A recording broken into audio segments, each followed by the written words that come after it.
The morning sun cast long shadows across the naval base as Lieutenant Commander Sarah Mitchell stepped out of her jeep. The crisp October air carried the familiar scent of salt water and diesel fuel that had become as natural to her as breathing. At 28, she had already earned her place among the elite ranks of the Navy's Special Operations Division, though her petite frame and quiet demeanor often led others to underestimate her capabilities. Admiral Robert Harrison watched from his office window as the young officer made her way across the courtyard. He had been expecting her arrival for weeks, ever since the Pentagon had announced the new Joint Task Force initiative. What he hadn't expected was someone who looked like she belonged in a college classroom rather than on a battlefield. His weathered face creased into a frown as he adjusted his uniform jacket, heavy with ribbons and medals accumulated over 3 decades of service. Sarah entered the main building and approached the reception desk, her leather portfolio tucked neatly under her arm. The young sailor behind the desk looked up with barely concealed surprise. It wasn't uncommon to see female officers on base, but there was something different about this one. Her confidence was evident in every step, yet she carried herself with an understated grace that commanded respect without demanding it. "Lieutenant Commander Mitchell reporting for duty," she said, presenting her orders to the receptionist. The sailor's eyes widened slightly as he read the classified designation on her transfer papers. This wasn't just any new assignment. This was someone with serious credentials. Within minutes, Sarah found herself standing outside Admiral Harrison's office. She knocked twice and entered when called, snapping to attention with military precision. The Admiral barely looked up from his paperwork. A deliberate slight that would have rattled a less experienced officer. Sarah simply waited. Her posture perfect. Her expression neutral. "So you're the hotshot they're sending me from Washington," Admiral Harrison finally said, setting down his pen and leaning back in his chair.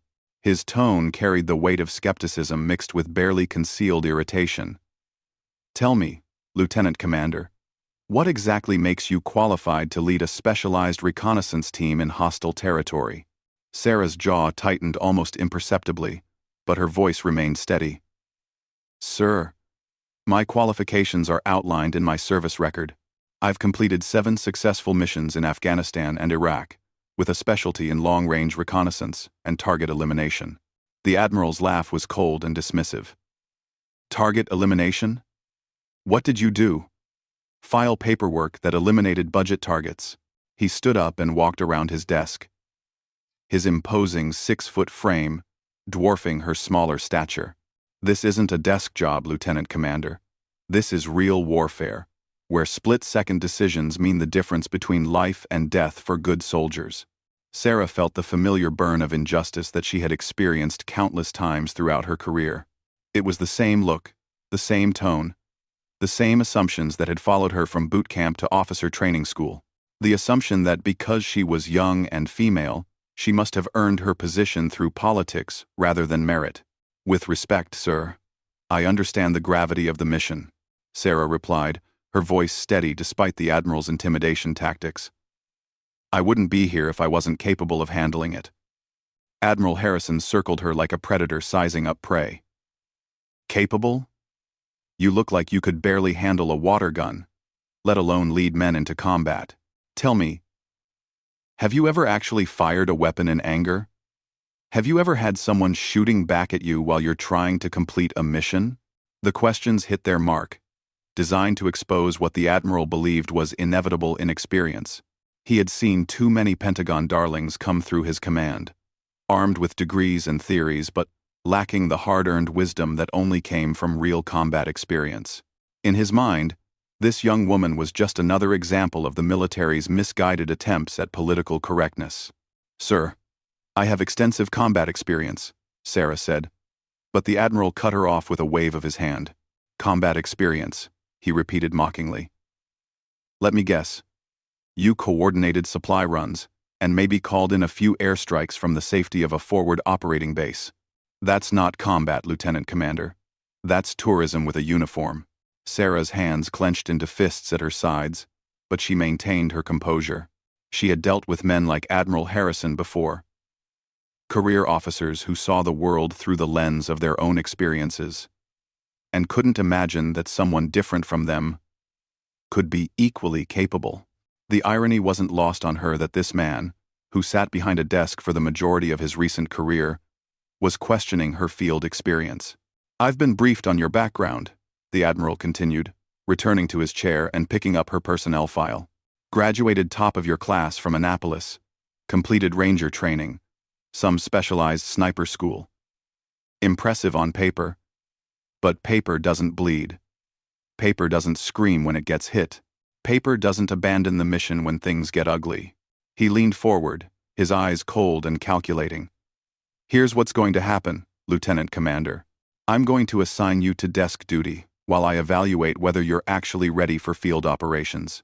My men's lives aren't going to be put at risk because someone in Washington thinks diversity looks good in the mission reports." Sarah felt something snap inside her, but years of military discipline held her reaction in check.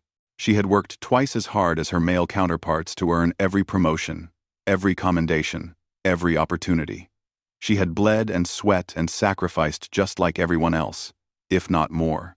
Yet here she was, being judged not on her record, but on the Admiral's preconceived notions about what a soldier should look like.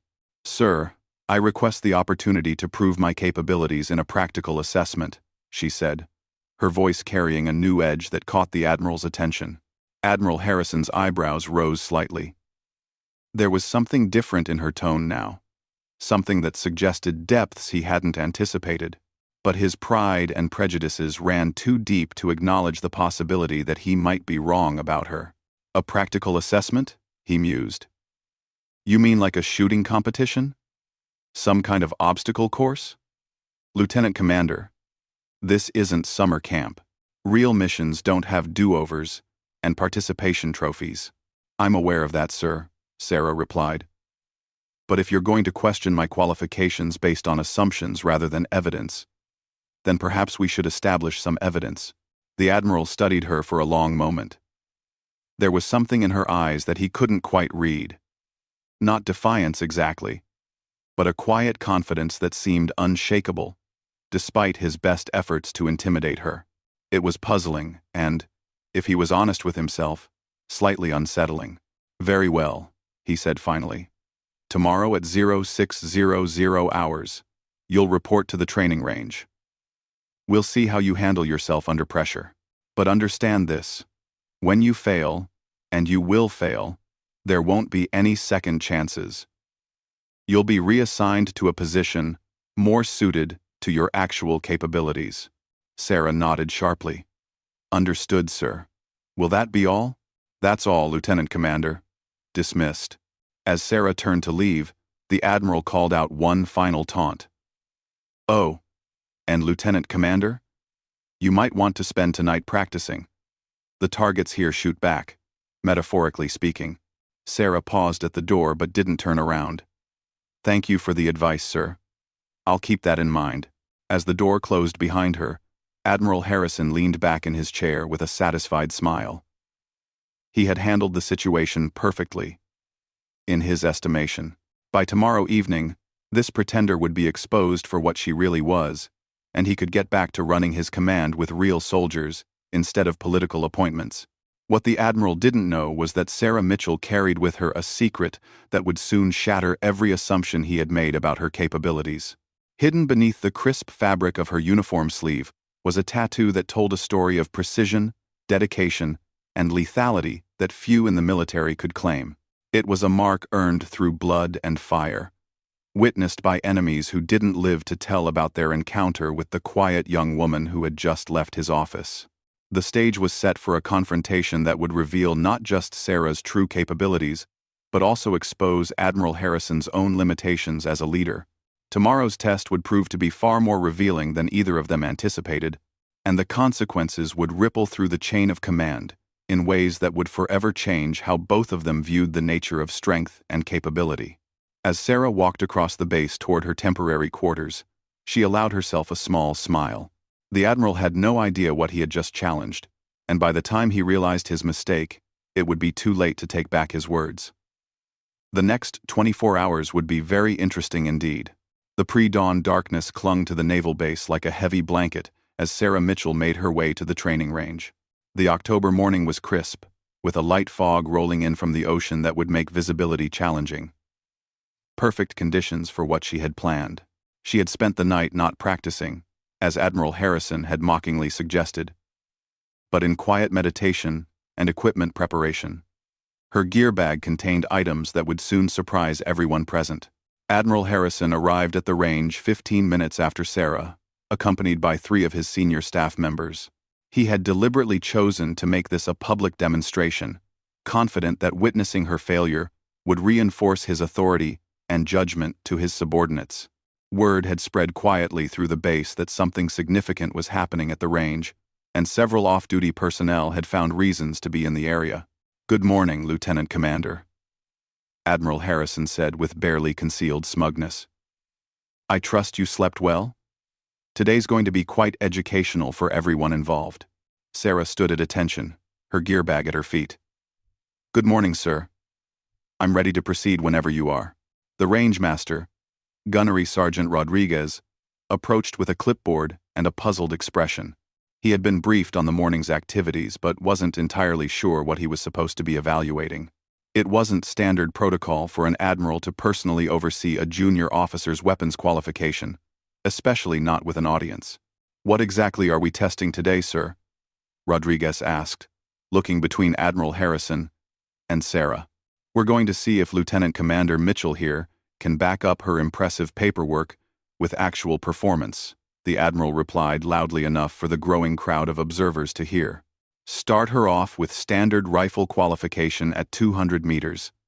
Let's see if she can hit the broad side of a barn before we worry about anything more challenging." Sarah suppressed a smile. 200 meters. The Admiral was starting her off with what amounted to basic training exercises. Clearly expecting her to struggle with even fundamental marksmanship, she nodded respectfully to Gunnery Sergeant Rodriguez and began unpacking her gear. The first item she withdrew from her bag was a standard M4 carbine. Nothing unusual there.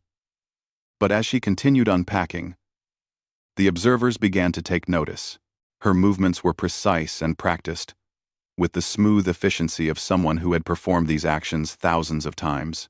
She assembled her equipment with the kind of muscle memory that only came from extensive real-world experience.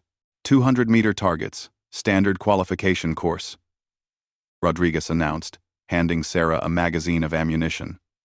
"You'll have 2 minutes to engage all targets as they appear." Admiral Harrison positioned himself where he could clearly observe both Sarah's shooting stance and her target results. He expected to see nervous fumbling, perhaps some beginner's luck with a few hits, and then the inevitable breakdown as pressure mounted. What he saw instead was something entirely different. Sarah's shooting stance was textbook perfect, but more than that, it was natural. There was no stiffness or uncertainty in her posture. She held the rifle like it was an extension of her own body, with a comfort level that spoke of countless hours of training and real-world application. When the first target popped up, her response was immediate and devastating. The crack of her rifle echoed across the range, followed immediately by the distinct sound of a clean hit. Then another. And another. Each shot was fired with mechanical precision. The time between target acquisition and bullet impact measured in fractions of a second. There was no hesitation, no adjustment period, no warming up. From the very first shot, she was performing at a level that drew murmurs of appreciation from the watching personnel. Admiral Harrison's confident expression began to shift as target after target fell to Sarah's rifle. These weren't lucky shots or adequate performance. This was master-level marksmanship, the kind of shooting that separated true professionals from weekend warriors. His jaw tightened as he realized that his assumptions about her capabilities might have been premature. When the 2-minute qualification period ended, Gunnery Sergeant Rodriguez checked the targets and announced the results. "Perfect score, sir. 20 targets, 20 hits, all in the kill zone." The Admiral's face darkened.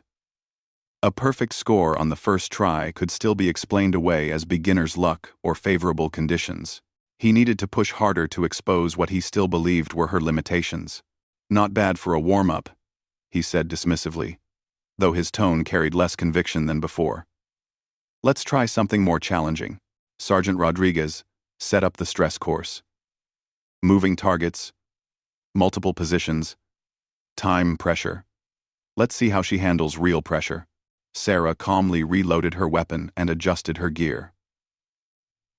The stress course was designed to simulate combat conditions, with targets appearing at irregular intervals from various angles and distances. Shooters had to move between different positions while engaging threats, all while being timed and scored on accuracy.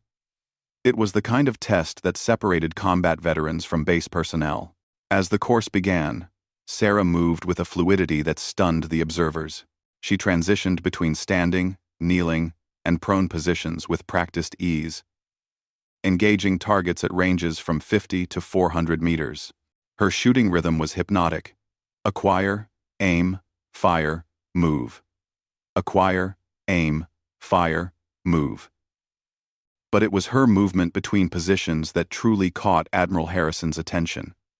This wasn't the careful, textbook maneuvering taught in basic training. This was the smooth, efficient motion of someone who had learned to move under fire, where unnecessary exposure meant death. She flowed from cover to cover like water, always presenting the smallest possible target while maintaining perfect firing positions. When a particularly challenging shot presented itself, a target at nearly maximum range that appeared for only 3 seconds, Sarah didn't hesitate. She dropped to prone position, adjusted for wind and distance, and fired in one smooth motion. The target fell immediately, struck dead center, despite the extreme range and time pressure. Gunnery Sergeant Rodriguez looked at his stopwatch and scoring sheet with disbelief. "Sir, she's just set a new base record, perfect score again, and she beat the previous time record by 30 seconds. The crowd of observers had grown larger, drawn by word that something extraordinary was happening at the range. Whispered conversations rippled through the group as personnel shared what they were witnessing. This wasn't just good shooting. This was legendary performance that would be talked about for years. Admiral Harrison felt his confidence crumbling, but pride prevented him from admitting his error. Instead, he doubled down on his skepticism. "Impressive target shooting, Lieutenant Commander. But real combat isn't about hitting stationary targets. Anyone can shoot well when they're not being shot at. Sergeant Rodriguez, do we have any of the advanced scenarios available?" Rodriguez hesitated. The advanced scenarios were normally reserved for elite special forces units and weren't typically used for standard evaluations. They involved multiple shooters, simulated suppressive fire, and targets that required split-second decisions about engagement rules. It was the kind of training that pushed even experienced operators to their limits.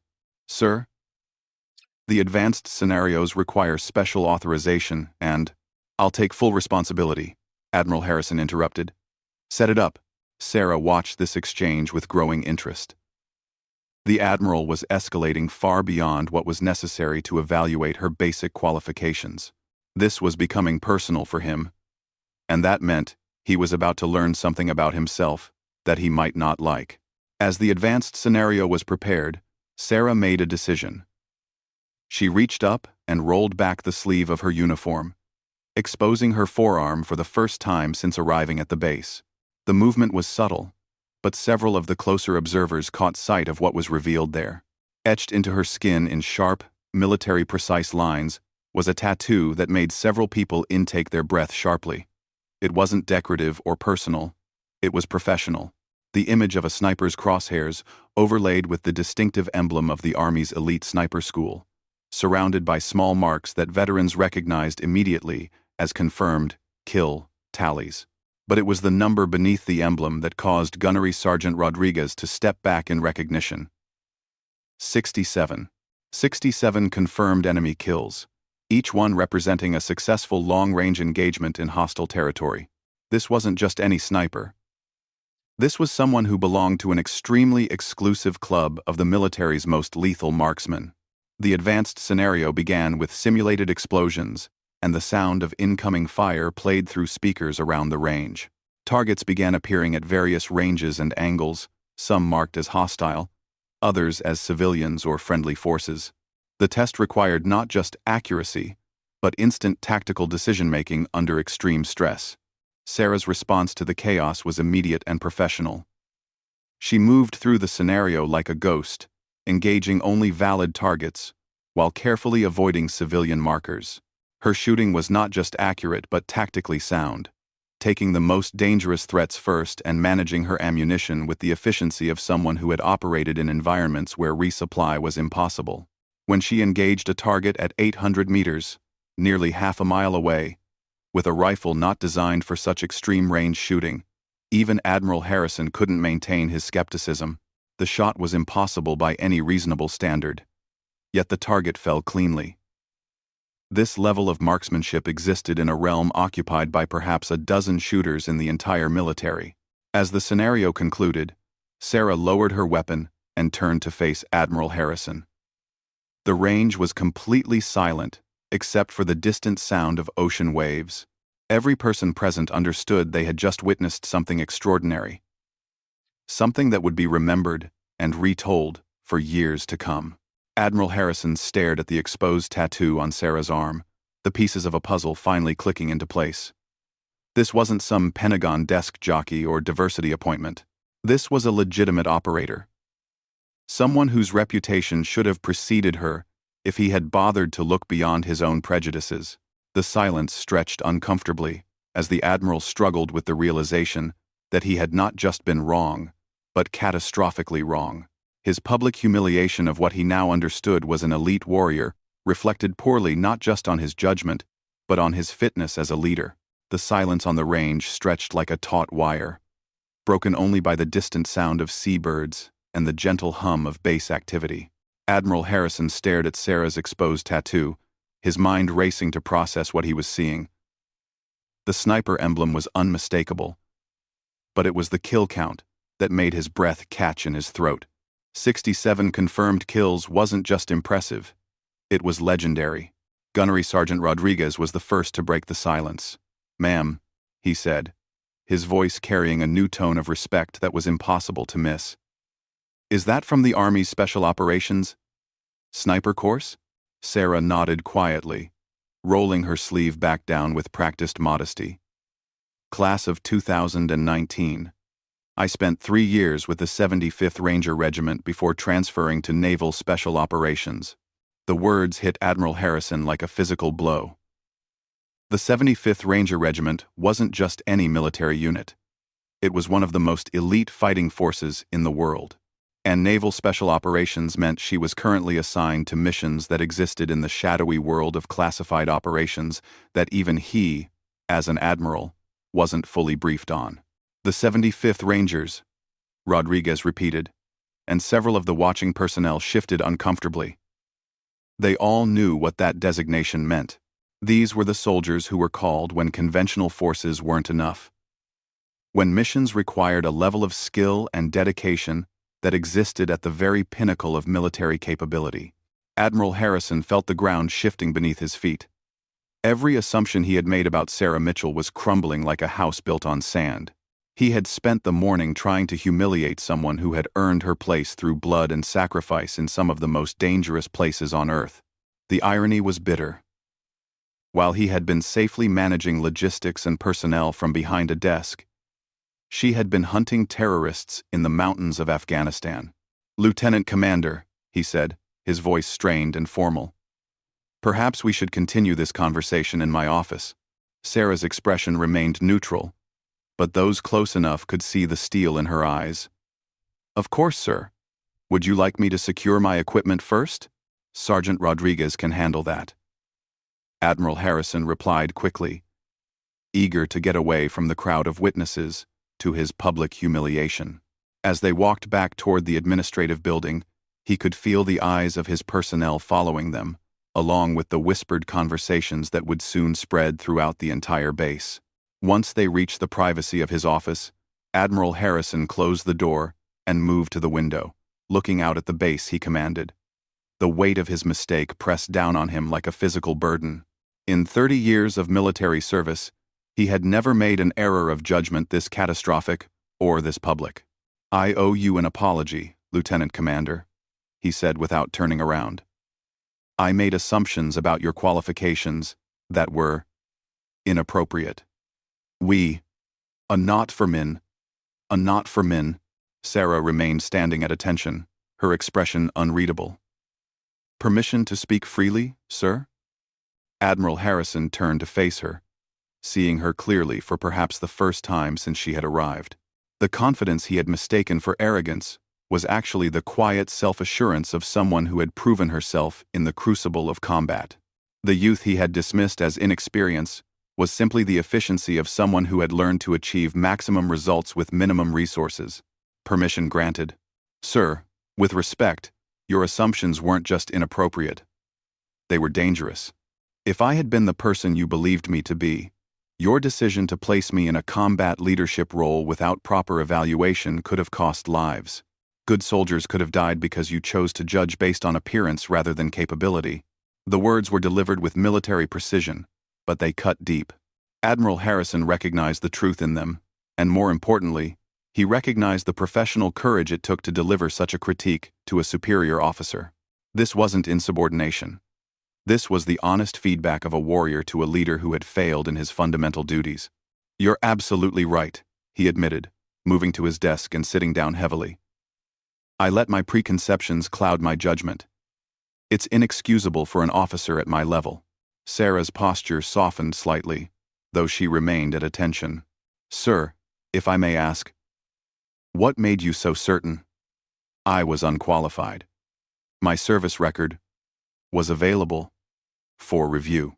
Admiral Harrison looked up at her, seeing the genuine curiosity in her question. She wasn't asking to embarrass him further. She was trying to understand how such a fundamental breakdown in leadership had occurred. Honestly? He said, his voice heavy with regret. You didn't look like what I expected a special operations veteran to look like. There. Learnly hope. Maybe another 7. I let superficial impressions override professional evaluation. It's a failure that reflects poorly on everything I claim to stand for as an officer. The admission hung in the air between them. Sarah studied the Admiral's face and saw something she hadn't expected. Genuine remorse and self-reflection. This wasn't just damage control or political maneuvering. This was a career military officer confronting his own limitations as a leader. Sir, may I share something with you? Sarah asked. Admiral Harrison nodded, curious about what she might reveal. When I first enlisted, I faced similar assumptions from instructors, fellow soldiers, even some of my commanding officers. I learned early that the only way to overcome those preconceptions was through performance that left no room for doubt. That's why I pushed myself to excel not just at the standard requirements, but at everything. I became a sniper because it was measurable. Either you hit the target, or you don't. There's no room for subjective interpretation. She paused, choosing her words carefully. But I also learned that those assumptions often said more about the person making them than about me. Every time someone doubted my capabilities based on my appearance, it revealed their own limitations in recognizing talent and potential. Admiral Harrison absorbed her words, recognizing the wisdom in them. And now you're trying to teach me the same lesson. I'm trying to help you understand that this morning's events don't have to define your leadership going forward, Sarah replied. You made an error in judgment, but how you respond to that error will determine what kind of leader you actually are. The Admiral stood up and walked around his desk to face her directly. What would you recommend? 1. What would you recommend? Sarah considered the question seriously. Acknowledge the mistake to your staff. Use it as a teaching moment about the dangers of assumption and prejudice in military leadership. And then give me the mission you brought me here to handle, sir. Because despite this morning's misunderstandings, there are still threats out there that need to be dealt with. Admiral Harrison extended his hand, which Sarah shook firmly. Lieutenant Commander Mitchell, I would be honored to have you lead the Special Reconnaissance mission. Your team will have my full support and complete autonomy in the field. Thank you, sir. I won't let you down. I don't think that's possible, Admiral Harrison replied with a slight smile. After this morning's demonstration, I'm fairly certain you're incapable of letting anyone down. As Sarah turned to leave, the Admiral called out one more time, Lieutenant Commander? That tattoo? Is there a story behind those numbers? Sarah paused at the door, her hand on the handle. Each number represents someone who won't harm American soldiers ever again, sir. They're not trophies. They're responsibilities. Every shot I took in combat was to protect people who couldn't protect themselves. After she left, Admiral Harrison sat alone in his office, processing the morning's events. He thought about the phone calls he would need to make, to his superior officers, to explain what had happened and what he had learned, to his staff, to discuss how they could improve their evaluation processes, and most importantly, to himself, to confront the biases and assumptions that had nearly caused him to waste one of the military's most valuable assets. Outside, word of the morning's events spread through the base like wildfire. The story of the young female officer who had shattered every shooting record while exposing an admiral's prejudices became instant legend. But more than that, it became a teaching moment about the danger of assumptions and the importance of looking beyond surface appearances to recognize true capability. Sarah Mitchell had come to the base expecting to face skepticism and doubt. It was something she had dealt with throughout her career. What she hadn't expected was to become the catalyst for a fundamental change in how leadership evaluated and utilized talent. Her performance on the range had done more than prove her own capabilities. It had forced everyone who witnessed it to confront their own biases and preconceptions. In the weeks that followed, Admiral Harrison would implement new evaluation protocols that focused on demonstrated capability rather than subjective impressions. He would share the story of his mistake with other commanders, using his own humiliation as a teaching tool to help prevent similar failures in judgment. And Sarah Mitchell would go on to lead one of the most successful special operations missions in the base's history, her unique combination of tactical expertise and strategic thinking, proving invaluable in neutralizing threats that conventional forces couldn't handle. The tattoo that had initially shocked observers would become a symbol of the hidden depths that existed within the military's ranks. Reminders that true capability often came in unexpected packages. The morning that had begun with assumptions and prejudice ended with respect and understanding. It was a transformation that would ripple through the chain of command for years to come, ensuring that future Sarah Mitchells would be evaluated on their merits rather than their appearance. The Admiral's mistake had become everyone's education, and the sniper's tattoo had become a symbol of the dangerous cost of judging a warrior by anything other than their proven ability to fight.